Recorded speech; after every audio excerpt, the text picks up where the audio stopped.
fala, interrompe, tá? Para que a gente possa tirar a dúvida ou, pelo menos, discutir a ideia, né? E todos participam. É uma aula partilhada. Eu peço licença para o Gilberto, mas eu vou usar uma máxima de Santo Inácio. Ele diz assim, que cabe muito para esse momento. Ela é bem conhecida, quem faz os exercícios saboreiam esta máxima, eu sempre me chamo a atenção, até me torno repetitivo, que diz assim, não é o muito saber que anima e satisfaz a alma, mas experimentar todas as coisas internamente. Não adianta a gente avolumar, se nós não saboreamos aquilo que nós estamos conversando, que nós estamos trocando, tá? Eu começo, antes de mais nada, antes até de uma oração que eu separei aqui, dizendo o seguinte, isso é um preâmbulo, tá? Vão guardando as coisas, tá? A gente não vai falar dos 7 sacramentos hoje, num outro momento a gente vai falar. Hoje eu quero buscar aquilo que eu chamo de Gênesis, da Gênesis dos sacramentos. Mas eu queria colocar no coração de vocês, gostaria de colocar no coração de vocês, esta frase, este pensamento, esta conclusão que eu cheguei esses dias, enquanto eu preparava esta fala. Sacramento. Sacramento, olhando da igreja para o mundo, é um estado de santidade. É uma revelação do Espírito Santo e um chamado a vir a ser. Um chamado a vir a ser. É intimista, é interior, é lá do coração, é movimento interior. Vocês estão cansados de ouvir, ou não são cansados ainda, mas da fala de Gilberto, que gira em torno disso, porque é a maneira de ser religião, é a maneira de ser cristão. Tá? Eu achei esses dias uma prece do Fernando Pessoa. Eu considero que qualquer coisa escrita que contribua para a evolução da alma, a evolução da vida, para a aproximação de Deus, como página do Novo Testamento que seguimos construindo, que seguimos escrevendo. E quem faz essa prece é Maria Bethânia. Eu vou colocá-la como oração inicial, vou fazer um comentário sobre essa prece, tá? E depois continuamos. Tudo bem? Bendito seja Deus Pai, Deus Filho e Deus Espírito Santo. Amém. Opa, só um tempo.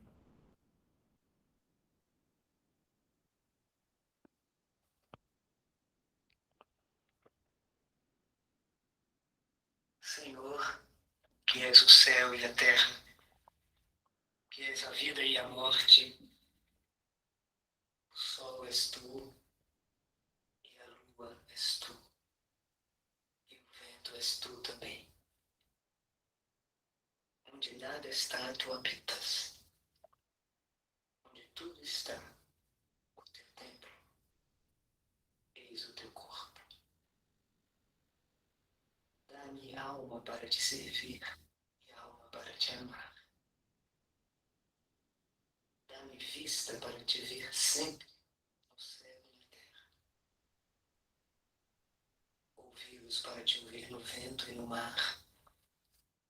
Mãos para trabalhar em teu nome.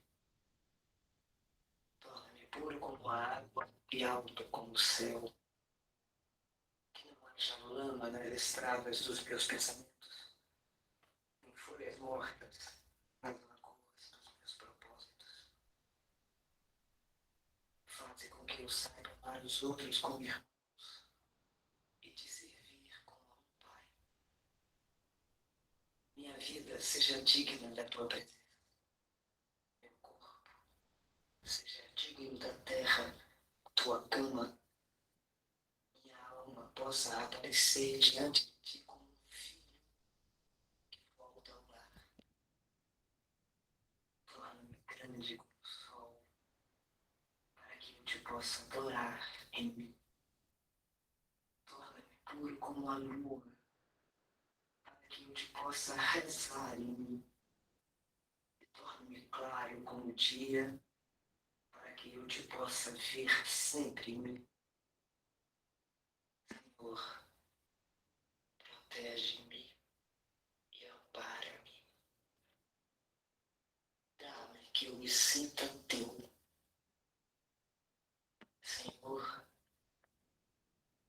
livra-me de mim.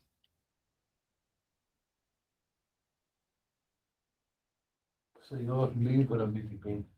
Confesso a vocês que quando ouvi pela primeira vez, eu disse para mim mesmo, imaginei comigo mesmo, falei, não, isso não é nosso. Primeira leitura eu achei que fosse numa dimensão panteísta que ela estava, o que o Fernando Pessoa estava se colocando.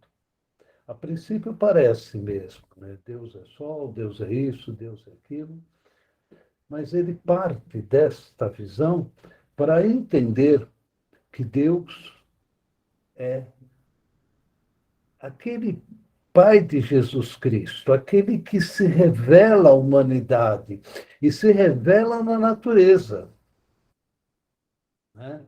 A natureza não é uma deusa. As coisas criadas não são deuses. Isso eu estou falando na dimensão da nossa fé, na dimensão do nosso cristianismo. Mas a natureza é a revelação daquele que a criou. E nesse sentido a gente pode ver que muitas culturas primitivas, talvez o Eduardo possa dar uma contribuição aí, isso é muito significativo. Por exemplo, a nossa raiz anglicana passa por essa experiência, né? De perceber Deus se revelando na sua criação. Por isso merece respeito, merece louvor, merece cuidado.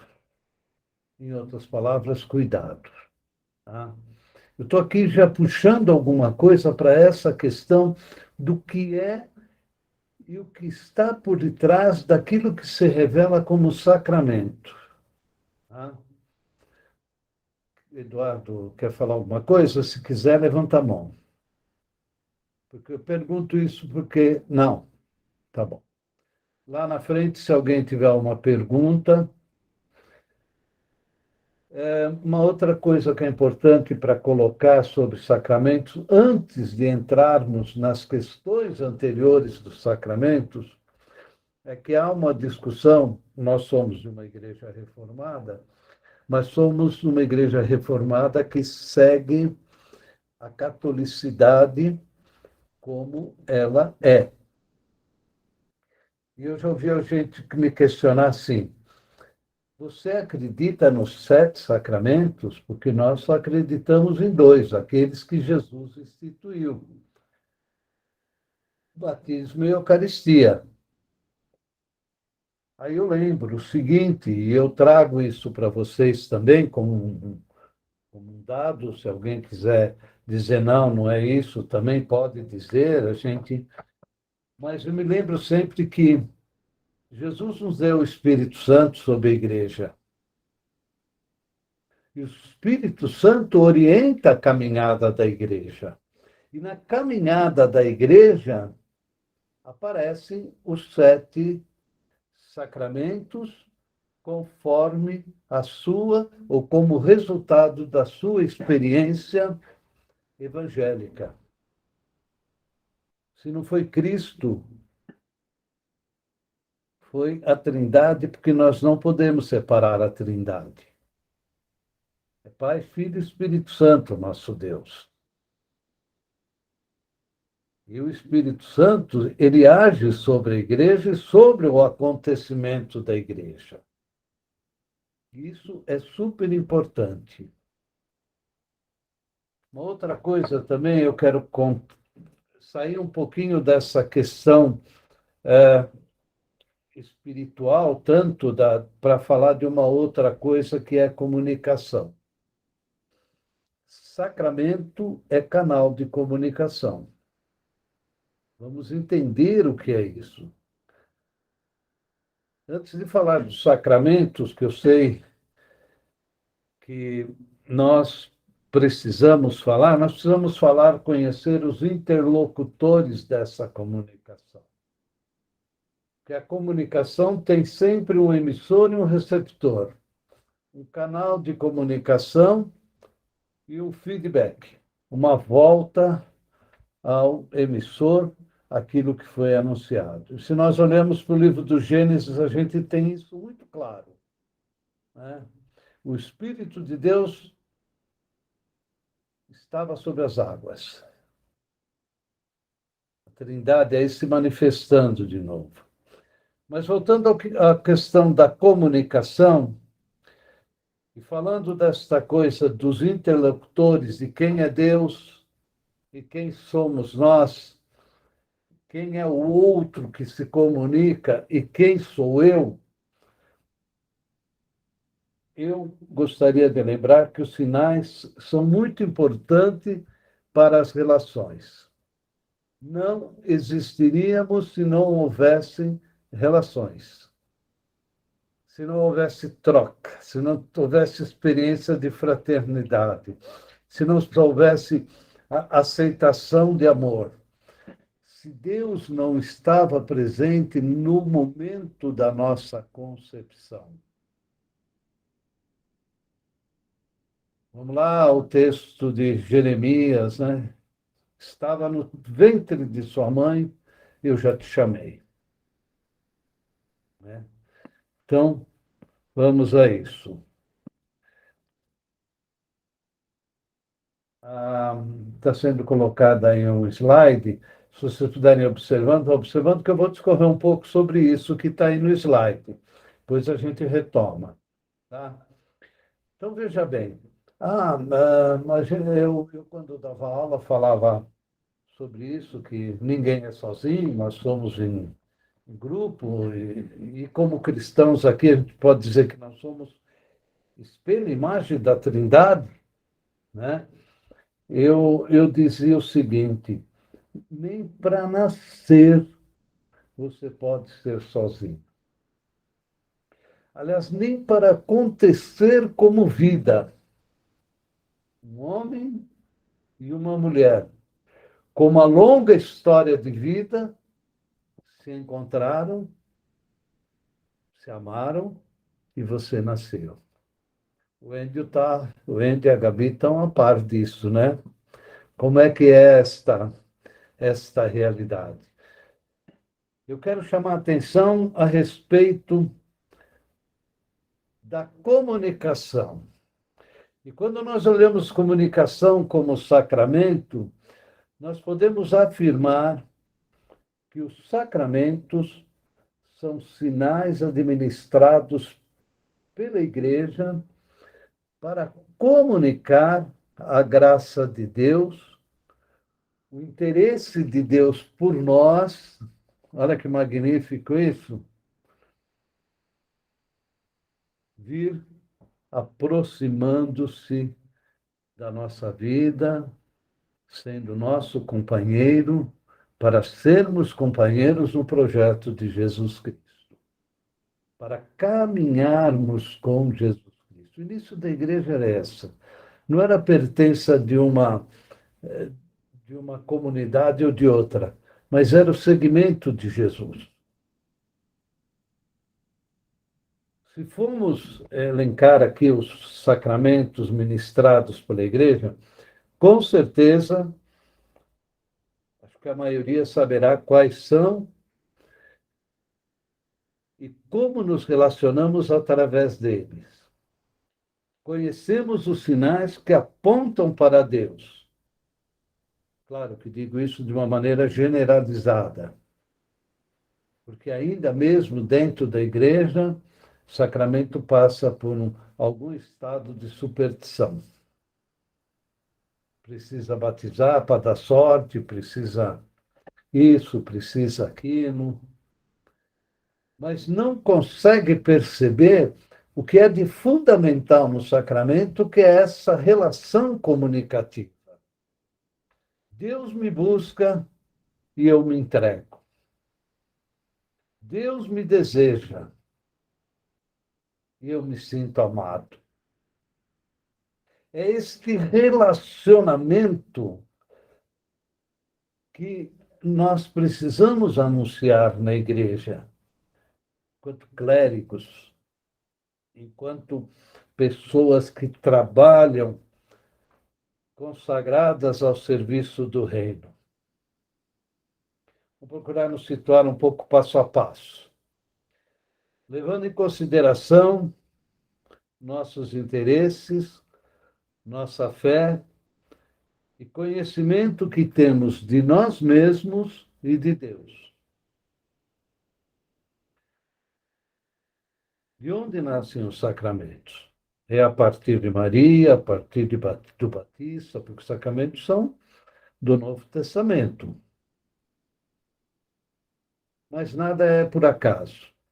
Nada vem do nada, a não ser aquilo que Deus fez. Deus é o único que pode fazer nada do nada. Fazer tudo do nada. Deus é o único. Né? Mas os sacramentos também, ele tem uma raiz no espírito da história da salvação. Eu estou falando de coisas aqui que eu trago para vocês e que são da minha percepção. Sabe? Quando nós começamos a contemplar o sagrado, nós precisamos ir a fundo daquilo que está em nós. E é isso que Inácio fala, para que saboreemos internamente todas as coisas. Lá dentro, você buscar lá dentro, para você poder dar resposta. Mas se formos consultar a Bíblia nos fala da revelação de Deus, lá no começo, ao povo hebreu, como ponto de partida.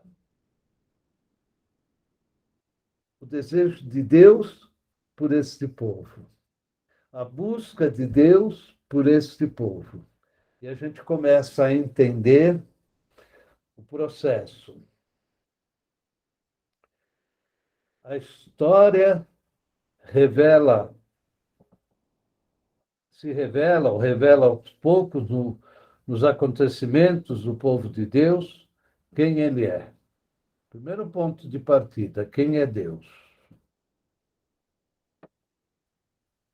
Deus é onipotente, onipresente e onisciente. São três, entre outros tantos, mas são três grandes atributos quando queremos olhar Deus genericamente. Lógico que depois a gente vai entrando parte a parte. Mas quem é Deus ou o que é Deus onipotente? Claro que vocês já entenderam.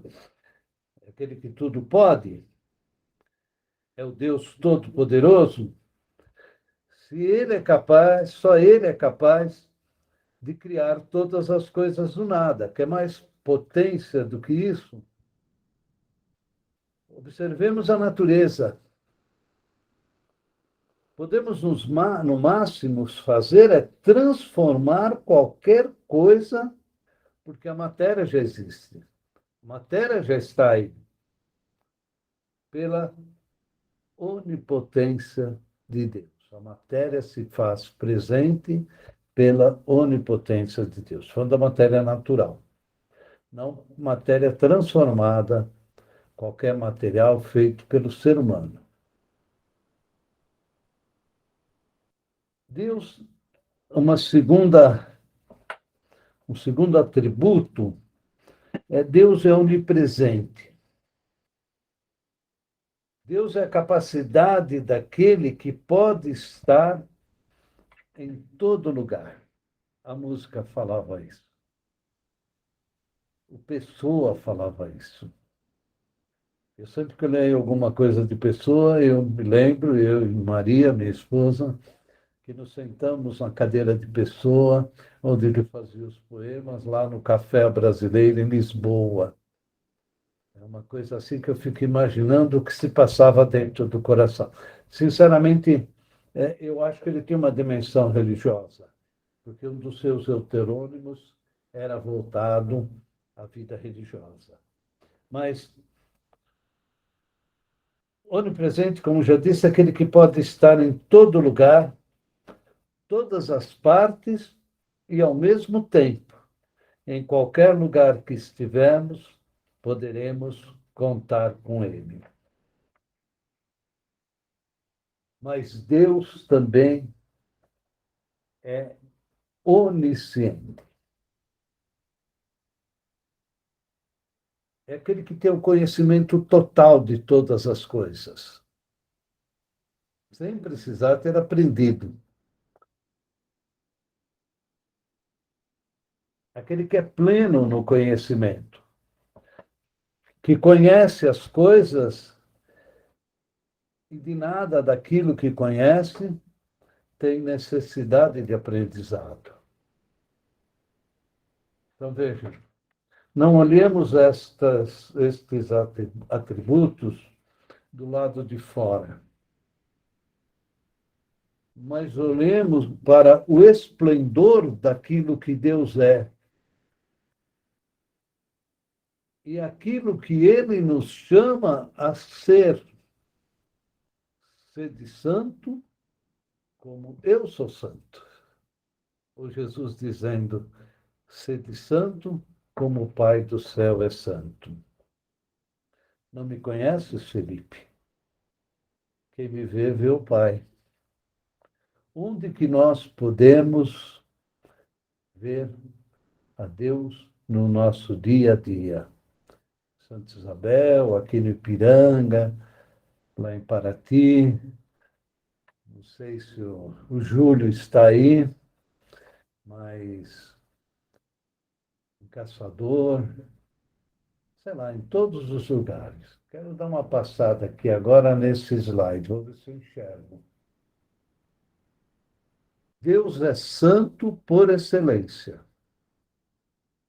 Diz o Salmo 99, verso 9. Exaltai ao Senhor o nosso Deus e prostai-vos ante seu santo monte, porque santo é o Senhor nosso Deus. É o que nós estávamos tentando falar até agora. Essa é a palavra do salmista. Jesus é declarado santo. Jesus é o santo de Deus pela força do Espírito. No livro de João, no capítulo 6, versículos 68 e 69, numa indagação que Jesus pergunta às pessoas o que pensam de mim, o que acham de mim, dentro de um outro contexto, na continuidade desta história, mas num contexto, ele diz assim, o texto, respondeu-lhe Simão Pedro, para quem iremos? Tu tens palavra de vida eterna, e nós temos crido, nós temos crido e conhecido que tu és o Santo de Deus. Aqui já estou falando da expressão, de um apontamento à expressão trinitária, né? E se nós pensarmos o Espírito como presença espiritual, ele está em todo lugar, em todo acontecimento divino. João capítulo 6, versos 68 e 69. Somos seres humanos,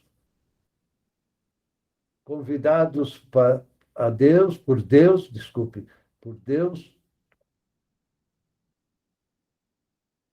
a sermos santos. E diz Levítico: eu sou o Senhor. Portanto, vós vos consagreis e sereis santos, porque eu sou santo, e vós não vos contaminareis por nenhum exame de criaturas, nem por elas vos conhecereis aquelas que se arrastam sobre a terra. Levítico, capítulo 11, verso 44. O que nessa última fala aqui, Deus nos pede a santidade porque nós somos diferentes de toda a criatura. Agora, ele também aqui no Levítico, ele está expressando o cuidado que eles tinham com a vida, com aquilo que eles consideravam imundo para o alimento, não próprio para o alimento. Claro que aqui tem tudo uma cultura de uma época, de um momento, tá? Então, continuando, quero dizer que Jesus, nesse sentido que nós vimos aqui, é o primeiro e maior sacramento, porque ele revela a imagem visível de Deus. Felipe pede que Jesus lhe mostre o Pai. Jesus responde: quem me viu, viu o Pai. Eu estou no Pai, o Pai está em mim. Jesus é Deus encarnado, ser humano agraciado no seio de Maria. Nós não podemos perder isso de vista.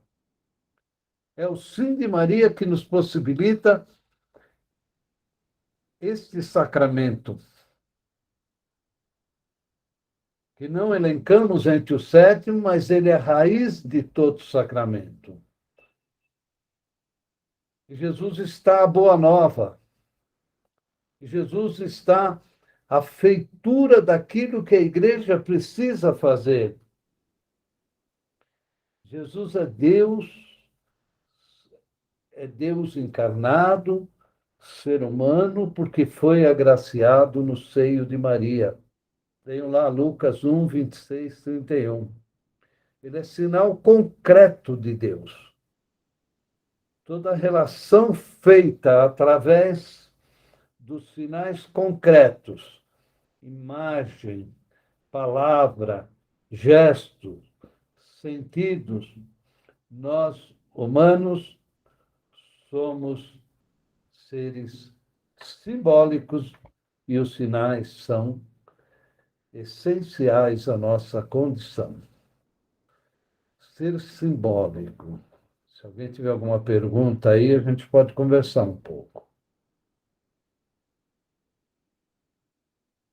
Ser simbólico. Nós só entendemos símbolos. Nós só nos compreendemos como símbolos. Lógico que nós temos uma reflexão interior, né? Não é só aquilo que aparentamos, mas é muito mais do que isso. Temos a vida e nos alimentamos de sinais e símbolos, que compõem a atividade comunicativa. Em toda a vida imanente, para isso nos comunicamos. Em primeiro lugar, conosco mesmo. Quando sou pequeno, por exemplo, o bebê que a Gabriela está esperando, ele já está em comunicação. Primeiro com ele mesmo, ele procurando se alimentar, chutar a barriga daqui a pouco. Já há uma comunicação. Quando ele nasce também, ele já se comunica procurando a sobrevivência. Chora quando está com fome, quando se sujou. Quase que pede para que façam isso. Apesar da sua dependência, ele já é alguém que busca a relação, que está na intimidade dos pais, dos adultos, daqueles que o cercam, por exemplo, seus avós aí, onde, onde eles estão. Não sei se vocês compreendem o que eu quero dizer. Está claro, gente? Está claro? Nós vamos nos desenvolvendo. Claro que a primeira relação é sempre uma relação de dependência. A partir do momento que vamos amadurecendo, começa a nascer em nós um desejo de independência. O que é este desejo de independência? É querer fazer as coisas por si. É ele querer começar a dar uma parte daquilo que ele pode dar para os outros, para o mundo, para a sua formação, para a sua busca espiritual. Vai amadurecendo até chegar num ponto em que ele percebe que, como ente maduro, como cristão maduro, ele precisa sacramentar o seu conhecimento, a sua experiência. E como ele faz? Ele, lógico que ainda há uma barganha, uma troca entre um e outro, mas principalmente ele dá mais de si do que busca, porque reconhece a sua maturidade. Às vezes a gente começa a entender mais profundamente a maturidade. E precisamos falar também da maturidade religiosa. A gente encontra pessoas pelo caminho que falam: você está na igreja, você faz isso. Eu desde a minha primeira Eucaristia nunca mais fui à igreja. E que depois você fez: hoje eu sou pós-doutor de não sei o quê. Com esta mentalidade de pós-doutor, ele quer julgar a mentalidade infantil, que ele não passou das primeiras letras. Né? Jesus, o primeiro sacramento. Essa é a nossa realidade humana. Nós somos seres vitais e simbólicos. Temos vida e nos alimentamos dos sinais e símbolos. Eu gosto de fazer uma distinção sobre sinais e símbolos. Sinais é aquilo que é da natureza. Desde o olhar da pessoa que te saúda, desde a palavra que ele troca, desde as intenções dele, falava isso ontem com o Eduardo, desde as buscas, como está fazendo o Gabriel, né? E assim todos nós, né? Nós buscamos nos comunicar. Comunicação conosco mesmo, na medida que buscamos conhecimento, aprendizado, graça interior. Mas nos relacionamos também com o outro, na dimensão da solidariedade, no estabelecimento da fraternidade e da paz. E também nos relacionamos com Deus, nos dispondo a Ele no acolhimento de Sua palavra, da graça e da Sua misericórdia. Somos seres dependentes e somos seres que somos receptores da graça de Deus, e no esquema da comunicação nós precisamos retornar este dom, esta graça de Deus que você recebe depois de decodificá-la, depois de você orá-la, depois de você se perceber, Senhor, da sua espiritualidade, do seu compromisso com a vida, você devolve. Devolve através do seu serviço. Falo muito hoje com o Êndio, falo com o Eduardo, com o Júlio, com o Gabriel e com o Claudomiro, que já é diácono, mas busca o presbiterato. O que eu sou? Para que eu sirvo? Como acontece esta dinâmica na minha relação também com Deus? É me dispondo a Ele no acolhimento da Sua palavra, da graça, da Sua misericórdia. Mas também me comunico com o mundo, compreendendo como morada suficiente que Deus me coloca, nos coloca, adaptando-nos às necessidades sem ferir o mundo, conforme nossa atividade, conforme nossa vocação. Como é que eu contribuo para a transformação do mundo, para a construção dos sinais, sem que eu prejudique esse mundo? Eu acho que isso deve ser muito bom para falar lá com os seus amigos indígenas. Eu tenho uma vontade de fazer uma experiência lá que você não faz ideia. É isso, eu vou aí. Você vai cansar de me ver.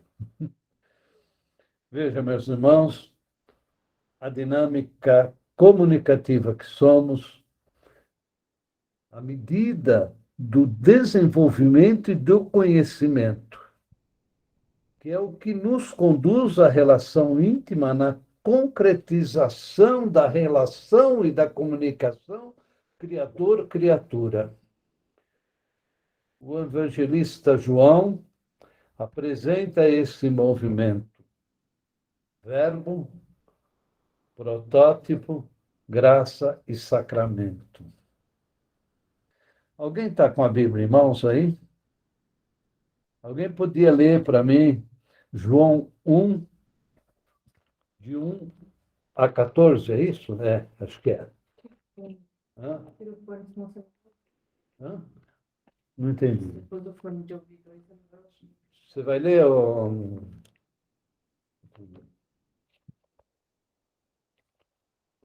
É o prólogo de João. Leia para nós. Abre o teu microfone, por favor, Eduardo.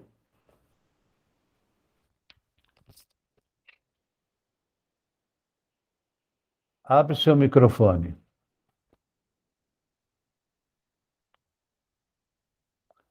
Não, na tela. Isso. Qual é o capítulo? É o capítulo 1. É o prólogo de São João todo. Eu acho que começa no 1 ao 14. Espera aí, eu te ajudo.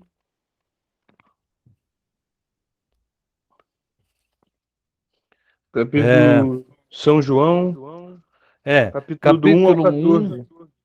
Não, capítulo 1.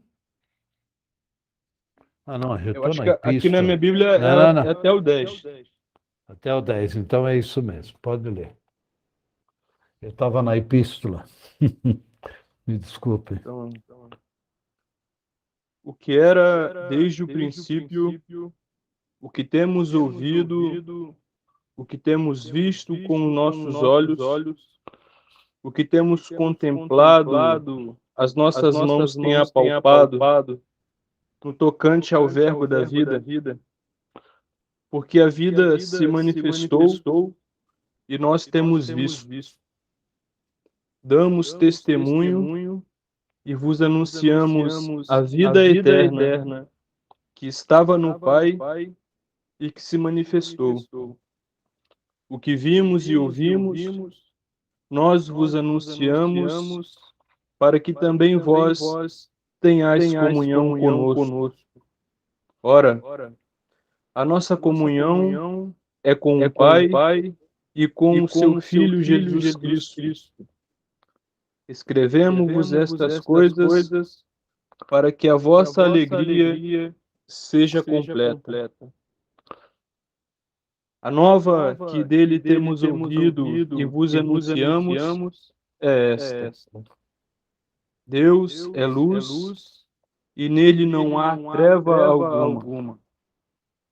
Se dizemos ter comunhão com ele, mas andamos nas trevas, mentimos e não seguimos a verdade. Deixa eu me perder.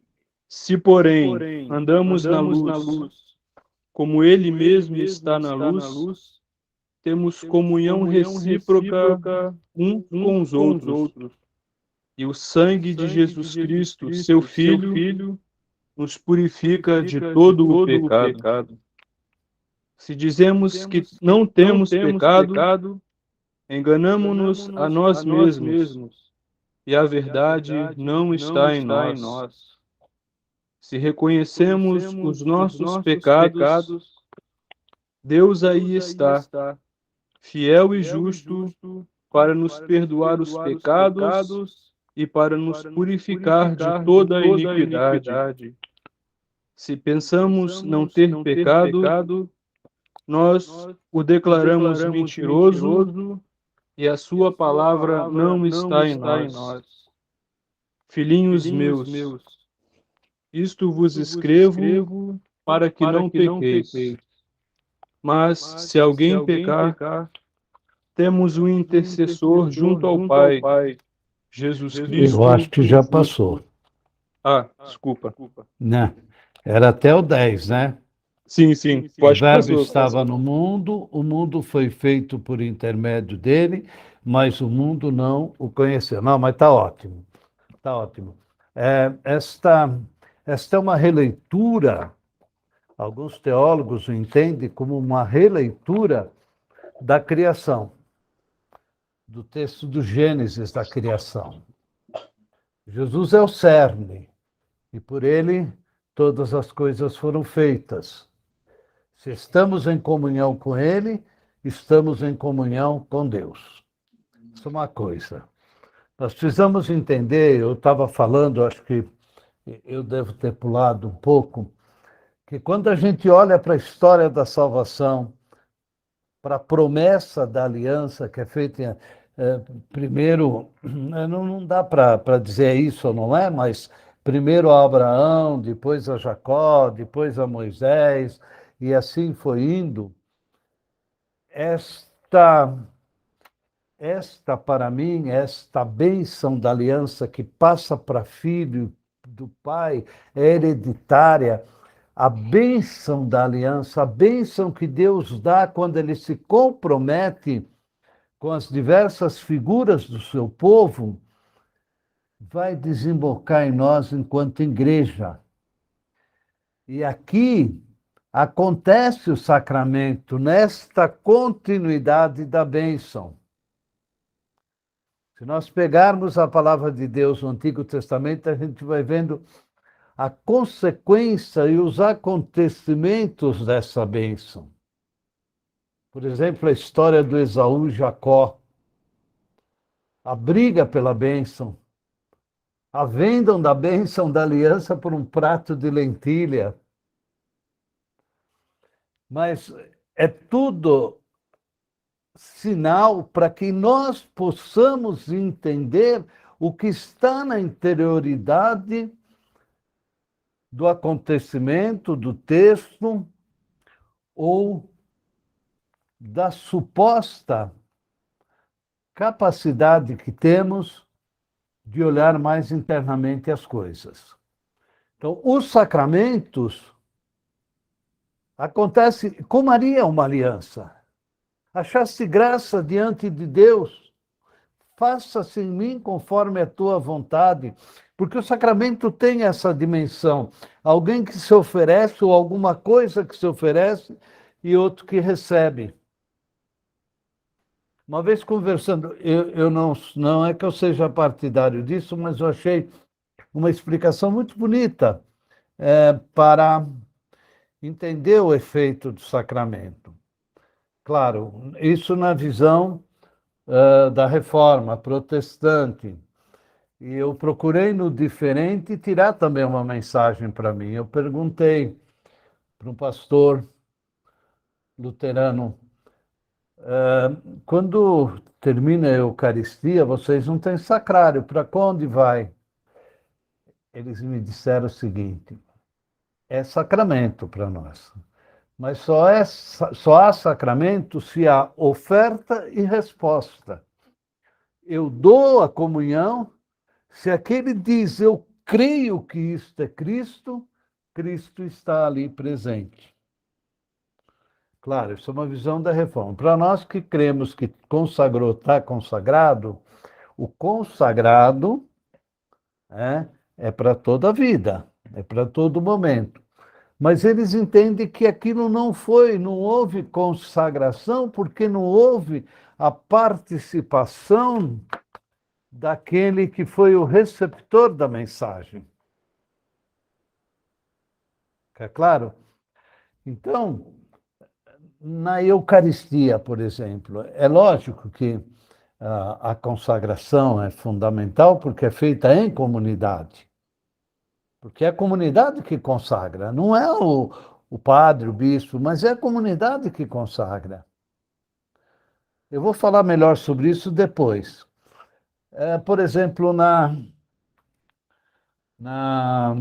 confissão, né? Se não houver a sua resposta para o arrependimento, não tem valor. O sacramento acontece quando você se apresenta diante de Deus e diz: sim, pequei e quero me confessar. Eu quero falar com Deus para que Ele nos perdoe. Porque na nossa realidade, o ato penitencial já é uma confissão também. Tá? Mas tem a participação do outro. O sacramento é sinal sagrado da presença de Deus. Sinal sagrado e eficaz que percorre por toda a nossa vida. Ah, mas eu comungo todo domingo. A necessidade do alimento todo domingo. Sempre. Você não almoça hoje e daqui 2030 vai comer de novo. Né? É capaz de antes de ir para a cama você já está comendo, já está se alimentando. Não é? Então, o sacramento, isso é uma interpretação minha, e também não é só minha, não, eu tenho lido algumas coisas sobre isso, é uma aliança que nós fazemos com Deus.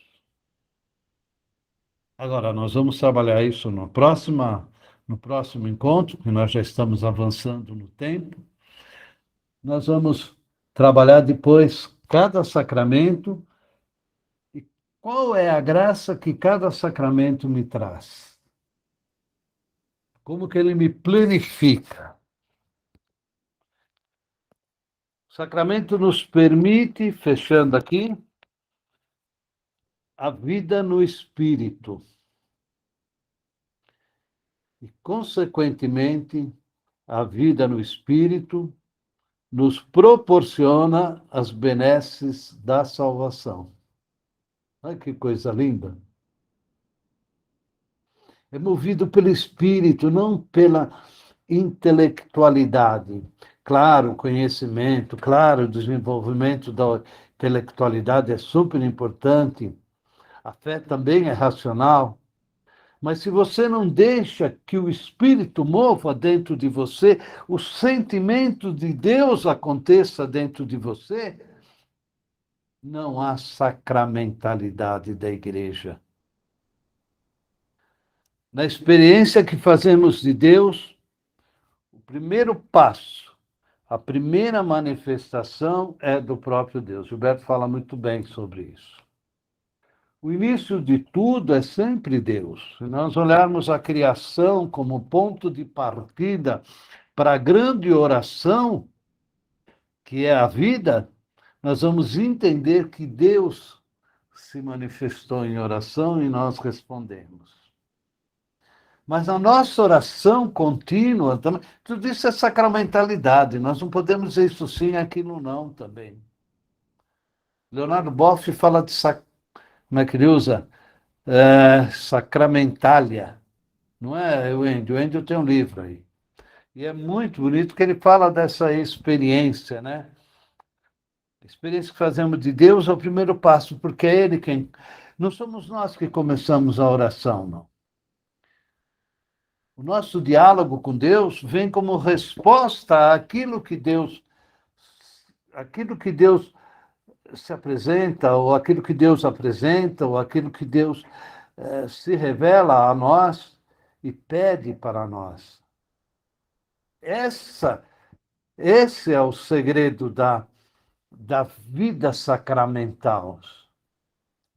Francisco de Assis, quando olhava para aqueles animais, para aquela natureza, e dizia: meu irmão, minha irmã, sol, mata, mar, tudo, mendigo, qualquer coisa se revelava a ele neste espírito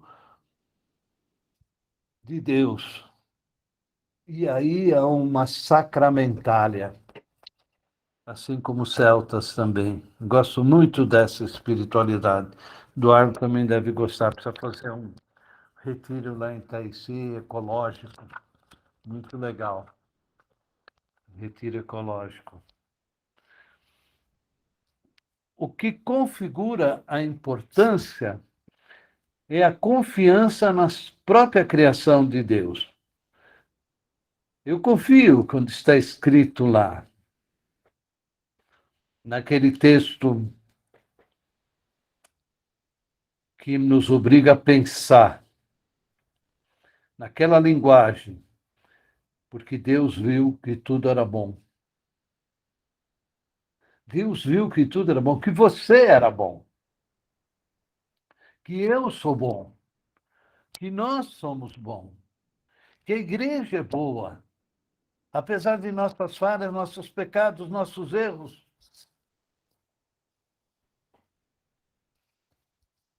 Percebe que a gente não pode teorizar o conteúdo do sacramento, porque ele é vida, ele é acontecimento. Sacramento é relação de chamado e resposta. No sacramento, Deus chama e o ser humano responde. Na oração, Deus chama, Deus principia, começa, inicia a oração e nós respondemos. Por isso, o sacramento só pode ser entendido como uma aliança, como uma comunicação eficaz entre Deus e as criaturas para o sustento da vida. Toda a realização do sacramento, 3 coisas são importantes. Isso coisa dita, trabalhada pela eclesiologia, pela igreja. No sacramento é fundamental matéria, forma e efeito. Continuo isso com vocês no nosso próximo encontro. Alguém quiser perguntar, por favor, me pergunte, senão vou me sentir incompetente. Tem pergunta? Tem. Hã? Peraí. Peraí. Pronto, pode falar. Alguém tem alguma pergunta, alguma coisa?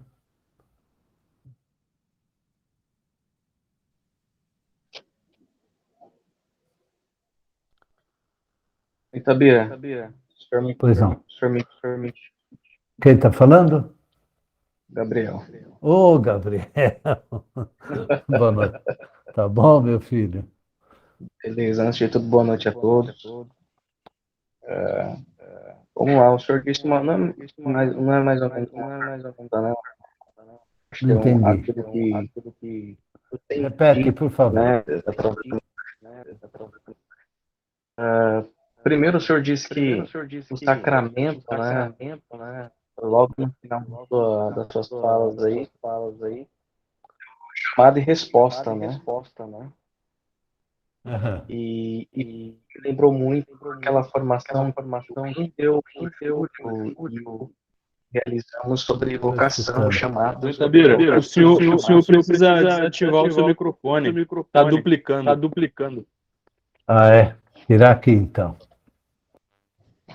Aí, acho que agora vai. Fala, mas fala alto. E o vovô aqui é surdo.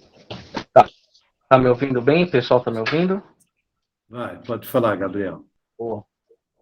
E isso me lembrou muito aquela formação que o Engel, o Júlio e eu falamos sobre vocação, chamado, né? Então o senhor também acabou colocando isso de uma forma muito interessante, que sacramento é um chamado e resposta. Então eu penso que o primeiro sacramento de todos, né? Não é nem o batismo, não é a crisma, não é nada.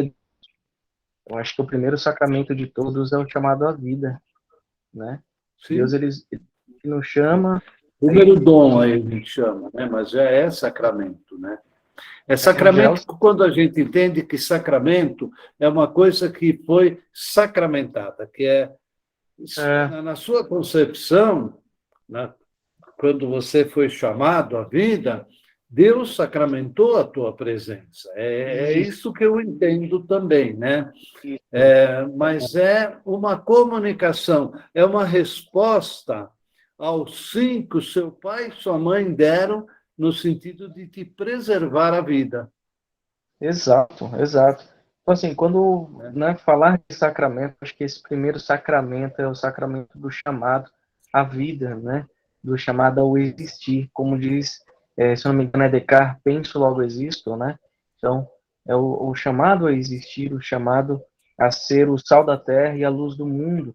Acho que esse é o projeto primeiro de Deus para a vida humana, para para você, né? Para nós, para depois começarmos da nossa caminhada já reunir os outros sacramentos, já ter as outras coisas também. Né? E como o senhor disse, o sacramento ele está muito relacionado a uma certa santidade, né? E isso me lembra muito o primeiro texto da espiritualidade do irmão Gilberto, que fala sobre a santidade, fala do santo, né? Na atualidade. Então, o sacramento que está que está relacionado à santidade, ele também te leva para o caminho de Deus, ele também te leva para um caminho no qual você confirma ainda mais o chamado, né? O chamado inicial. Então, deixa eu fazer um comentário muito útil em cima disso que você está falando, que é uma coisa que nós temos que pensar também como igreja, já que queremos uma igreja que realmente promova as diferenças. É o seguinte, Gabriel, quando você diz desse seu sentimento enquanto chamado à vida, você entende como sacramental? Claro que isso é muito bom, porque é uma experiência interior de Deus. É lá no teu coração. A igreja trabalha com os 7 sacramentos. Já trabalhou com muito mais antes. Pois ela vai se ajeitando, administrando, tal, até chegar onde chegou. Agora, é lógico que isso sempre movido pelo Espírito. Mas eu quero tocar nessa coisa que você falou de sentimento pessoal, né? E que vocês, seminaristas, colocaram naquela live de fato, né? Resposta à vida. Tudo aquilo que promove o encontro é sacramentália. É do sacramento em geral, daquilo que eu posso considerar como sacramento. Por exemplo, eu ter um lugar para mim, aquele lugar é um sacramento para a minha oração. Eu gosto de estar ali, de estar no canto, de estar... Não sei. Quando eu escolho um lugar, né? E o sacramento. Agora, você fez uma experiência, ou vocês fizeram, você, o Andy e Júlio fizeram a experiência desta oração e desta compreensão. E santidade, Gabriel, é aquilo que perfaz a vida toda. Não que não haja pecado, porque o santo também se faz santo porque percebe as suas falhas, os seus pecados. Nós vamos tomar cuidado com isso. Eu não sei se foi o Gilberto que me mandou ontem alguma coisa a esse respeito. Foi, Gilberto? Alguém me mandou sobre perfeição e santidade. Foi eu mesmo. Então, eu acho que é isso que o Gabriel está colocando, né? Às vezes a gente acha que santidade é ser perfeito. Olha, você não pode faltar à missa domingo, senão você vai para o inferno. Isso é perfeição. Santidade é você saber, meu vizinho está precisando de mim, eu vou lá bater um papo com ele. É diferente, sabe? Essa questão de perfeição e santidade. Obrigado, Gilberto, você contribuiu ontem com isso, foi muito bom. Muito bom. Mais alguma coisa? Alguém quer falar mais alguma coisa? Gilberto, Eduardo, Wendel. Pois não, Eduardo. O senhor citava aí a importância da comunidade, né, na vivência dos sacramentos, o senhor disse aí que quem consagra, né, a Eucaristia é a comunidade. Eu não lembro onde foi que eu li, mas eu sei que foi um artigo do Leonardo Boff, onde ele trazia assim a questão da realidade das comunidades das regiões ali, da região da Amazônia, onde é muito difícil assim a presença de um sacerdote, né, quase que escassa mesmo na realidade da comunidade. E ele falava da questão da possibilidade de uma comunidade de leigos reunida consagrar, né, a questão da Eucaristia, e ele dizia assim que também que a ação do Espírito Santo não pode se limitar somente ao sacerdócio, enfim, né? Deus não tem limites, né? E eu gostaria de saber do senhor assim um pouco de sua visão a respeito disso. Não sei se o senhor já teve conhecimento desse artigo, não sei. Mas... Eu conversei uma vez, eu quando era diácono, eu fui participar de uma celebração no CREA, dos engenheiros e arquitetos, tá? A associação deles aqui em São Paulo. Estava um padre que era, o que é, não sei a história dele, porque já faz muitos anos isso. Ele era diretor do Museu de Arte Sacra aqui em São Paulo, na Luz, aqui no bairro da Luz. E eu, o diácono, estava conversando com ele a dificuldade que eu tinha, que o Gabriel, o Índio tem passado agora, né? De não poder consagrar os elementos, e eles atendem um grupo de pessoas que precisam comungar. E ele falou, comentei com o padre já bastante idoso, com uma sabedoria, sabe, tem gente que tem um feeling, né? Ele disse assim, quem disse que no começo da igreja era assim?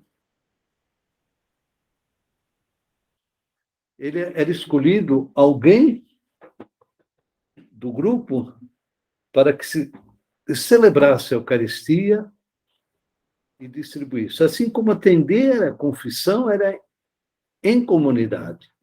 Nós já fizemos essa experiência, Gilberto e eu, porque Gilberto e eu somos amigos há muitos e muitos anos, e nós já fizemos essa experiência de uma vez, uma reunião de um grupo que nós tínhamos, chamado CVX, aliás, que eu tinha, né, porque o Gilberto continua lá, né, em que nós fizemos uma confissão aberta. E nós nos perdoamos. Por que que nós... Isso também é interessante falar nesse momento de sacramento. O perdão é da comunidade. É a comunidade que perdoa, porque quando eu peco, eu ofendo toda uma comunidade. Não só a comunidade, como ofendo um país, uma nação, toda a humanidade. Alguma coisa acontece e que se transforma em pecado para os outros carregarem, né? Então, essa questão que foi colocada para você, de que no momento desse você pudesse... Olha, uma vez eu trabalhei muito tempo com jesuítas, Gilberto também, e uma vez foi um padre que ele tinha um trabalho social e nós do colégio ajudávamos. Ele cuidava de crianças muito pobres, muito simples, muito. E ele foi para lá porque nós íamos celebrar uma missa e ele chegou e ele falou para o padre que ele ia no altar. Eu disse, e o padre virou para mim, Padre César, viu, Gilberto? Virou para mim e falou, o que eu faço? Falei, você chega lá no altar e joga para Deus. Porque não é autoridade nossa isso. Né? Agora, há tanta discussão, por exemplo, em torno da Eucaristia. Será que esses que não creem na presença real de Cristo se comungam com fé? Não tem valor? Essa é uma pergunta que eu me faço. Eu sigo a igreja, mas eu não sou capaz de dizer não tem valor. Ah? Você é filho de mãe solteira, não vou te batizar. O Papa Francisco tem quebrado essas coisas todas. Nós é que ficamos absortos, com medo, espantado, mas isso pode, isso não pode, mas não era assim, por que que é assim agora? Que as pessoas evoluíram, cresceram, perceberam, se achegaram mais a Deus. É isso. Respondi? Né? Claro, nós somos eclésia, nós somos igreja, nós temos que seguir os passos da igreja. E na medida que é nos oferecidas oportunidades, nós trabalhamos essas coisas. Precisamos só tomar cuidado para não trabalhar isso, por exemplo, com pessoa que não tem uma firmeza, que não tem uma postura. Tem que ser alguém que tem uma caminhada, tal, e que entenda esta coisa que nós estamos falando aqui hoje, que é da interioridade. Né? Uma vez eu vi um padre, amigo, também lá do Colégio São Luís, que deu a Eucaristia, a Igreja de Roma não faz isso, para um professor deles metodista, um professor do Rio de Janeiro, inclusive, lá do Santo Inácio, do Colégio Santo Inácio, não sei se você conhece. Conhece, Eduardo? Colégio Santo Inácio, lá no Botafogo? E eu fiquei do lado, porque o rapaz ia se aproximando, levantou e foi à mesa de comunhão. E eu sabia que ele era metodista. Quando ele chegou na frente deste sacerdote, é lógico que essa é a leitura que o sacerdote viu por dentro e falou para ele, o corpo de Cristo. Ele tomou, comungou com muita reverência, acabou a missa, nós fomos jantar, eu sentei numa ponta da mesa, o padre estava sentado ali do meu lado, eu perguntei, Padre fulano, o senhor fez uma coisa na missa hoje e eu queria saber. Ele falou, você não quer saber nada. Ele falou, eu só faço aquilo que Jesus faria. Nós nos perdemos muito na igreja porque a igreja diz assim e nós dizemos diferente às vezes daquilo que Jesus é. É claro que a gente está falando isso também aqui internamente, né?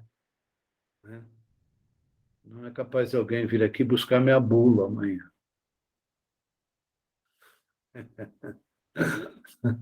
Certo? Mais uma pergunta? Vamos lá? É interessante, né, isso que o senhor falou, porque me veio me remeteu bem ao passado, sabe? Quando eu participava da pastoral da juventude na igreja romana, e a gente tinha uma certa dificuldade, assim, em manter um contato com o nosso pároco aqui, né?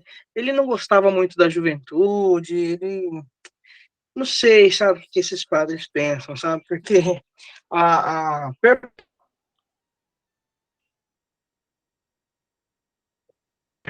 pois bem,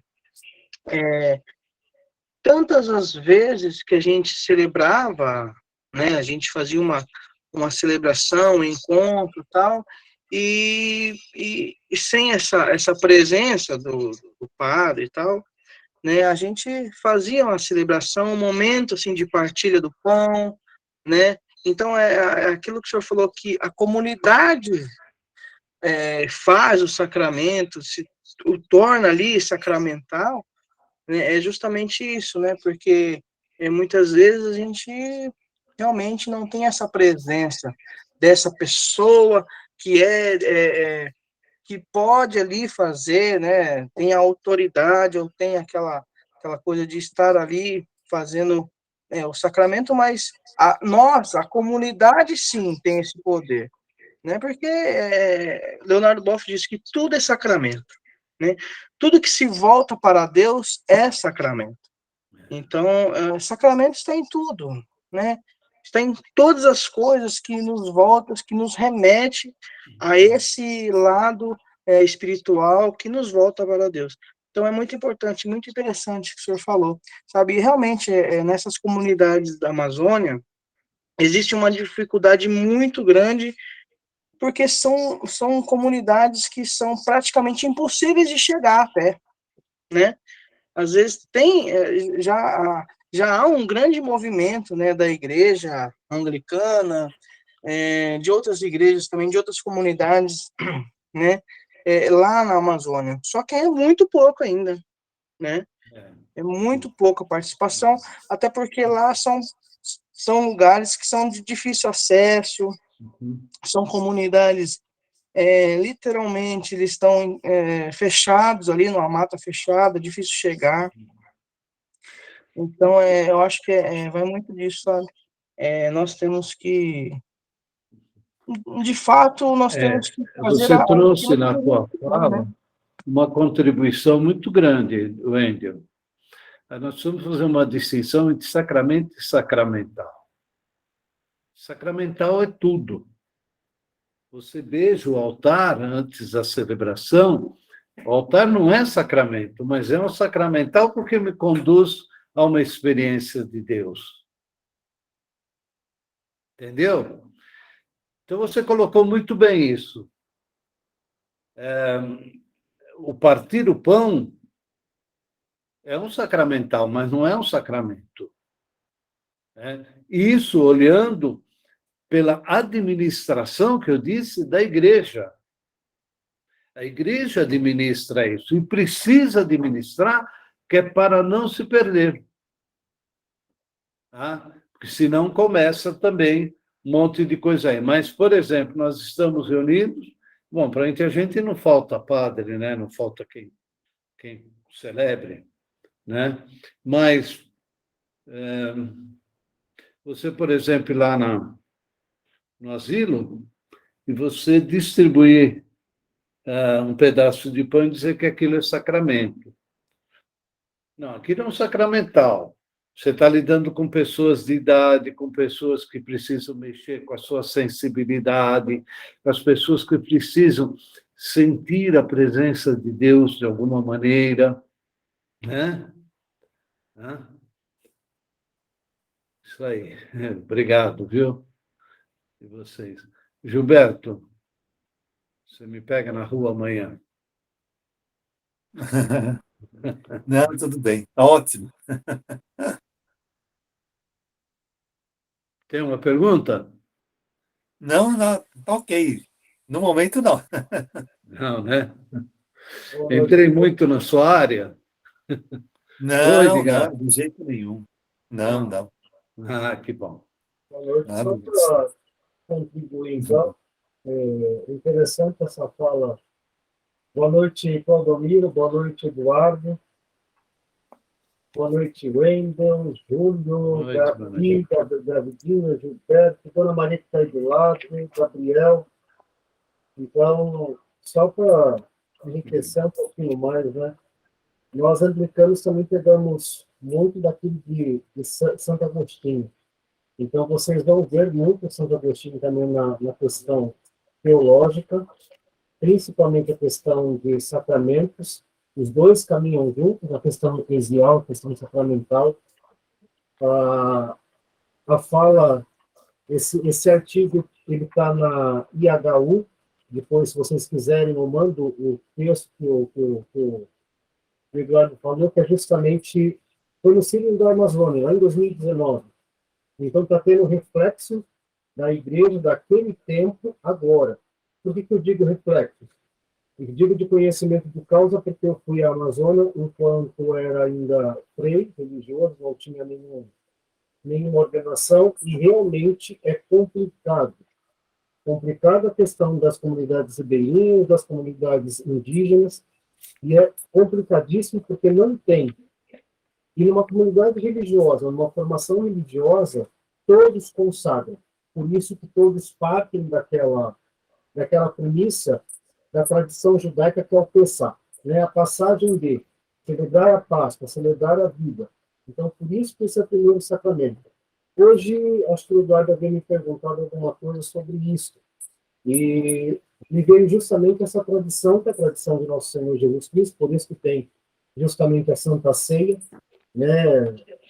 Não era ninguém ordenado, mais do que o sacerdote primaz, que é o próprio Jesus, mas ele deixou bem claro para todos: olha, façam isso. Onde 2 ou 3 ou 4 ou 5 estiverem lá, reúnam-se e façam. Né? Partilhem lá o pão. Por que eu falo isso? Tanto de conhecimento na Amazônia, quanto em conhecimento de vida religiosa. Porque na faculdade de Unipesca, de Ipiranga, nós não celebrávamos com vinho ou com rocha, como nós costumeiramente celebramos. Era com pão, era com alegria, era com cantos ao redor, assim como todas as tradições têm. Né? Então, isto é o celebrar. E por isso que eu digo que, em 2019, quando teve o Sínodo da Amazônia, colocou-se essa questão: quais igrejas irão? Que igreja vai? Por incrível que pareça, se vocês lerem as visitas religiosas, são poucos os que estão. Não são todos que estão na Amazônia. Seria tão gostoso se nós, americanos, também pudéssemos mandar: olha, vamos mandar o Wendel, vamos mandar o Júlio lá para a Amazônia fazer uma experiência com aquele povo, qualquer um de nós fazer uma experiência com aquele povo. Entende? Por que eu digo isso? Com o Papa Francisco, a igreja parece que está mudando, está tomando um choque de iniciativa, assim como repercute para todas as outras. Olha, saia do comodismo, saia da mesmice, faça, não tenha medo. Você não precisa de um padre, obviamente, é um sinal, mas faça você é comunidade. Por que eu repito isso? Justamente porque agora, semanas passadas, ele colocou mulheres para nomeação de papas. Que coisa maravilhosa que tem na igreja, entende? Você viu só que o papel tanto do homem, da mulher, da pessoa que está à frente, muda conforme aquilo que possibilita a pessoa fazer. Ela não precisa ficar engessada em alguma coisa. E ela só precisa ter o ânimo, a garra, aí sim é o sacramento, aquilo que Gabriel falava, o chamado, o seja feita a tua vontade, olha, eu estou aqui pronto e vou fazer. Entende? É essa bandeira que nós devemos levantar enquanto sacramento. Não colocá-lo como empecilho. Olha, se vocês notarem bem nas igrejas, em algumas tradições, a primeira porta de exclusão é a questão do batismo. Eu não posso batizar porque você não é casado, porque você não tem aquilo, você não tem aquilo. Por que eu não posso? Quem sou eu para negar um sacramento a alguém? Ninguém. Quem sou eu para negar Jesus a alguém? Ninguém. Quem tem que ter a garra e tem que ter a fé naquilo que é me colocado como proposta. Então, falar de sacramentos, ele vai além, né? Então, Santo Agostinho, ele sempre, eu gosto muito de Santo Agostinho porque ele parte muito com aquilo que nós somos enquanto anglicanos. Ele vai dizer assim, olha, em nenhuma religião, seja ela verdadeira, seja ela falsa, se pode juntar os homens em algum consórcio de sinais. Eu gosto dessa palavra, consórcio de sinais. E depois nós vamos colocar como sacramentos visíveis. Então, o consórcio é aquilo que eu próprio proporcionar para o outro, como bem-estar, como fé de verdade, como natureza viva, enriquecendo a vida do outro. Isso que é o gostoso. E um apontamento para nós anglicanos. Fundamento central do nosso sacramento é o credo de Niceno. Se vocês olharem o credo de Niceno ponto a ponto, isso é bem depois, mas ponto a ponto, ele vai falar de todo o sacramento que nós temos enquanto anglicanos. Obrigado. Você falou em Santo Agostinho, eu quero só para fechar, da carta 228 dele, que diz assim: não devemos abandonar a igreja, aquela que devemos servir, se de onde estamos está uma pequena porção do povo de Deus. Isso é Santo Agostinho. Gilberto, quer falar? Não. Não. Então, eu trouxe aqui uma pequena oração celta, até para ilustrar aquilo que a gente falou dos sinais, da experiência deles com os sinais, da comunicação, porque se nós não entendermos esta questão de comunicação, não adianta falar comunicação, mas o que é comunicação que a gente precisa entender, né? Mas diz assim: a você a paz profunda da onda sutil, do ar envolvente, da terra silenciosa, das estrelas brilhantes, do Filho da Paz. Boa noite. Bênção de Deus Pai, Filho e Espírito Santo. Amém. Amém. Amém. Boa noite. Boa noite, a gente. todos. Boa Bom noite. descanso aí. Boa semana. Igualmente, obrigado. Boa noite a todos, uma alegria. Boa noite.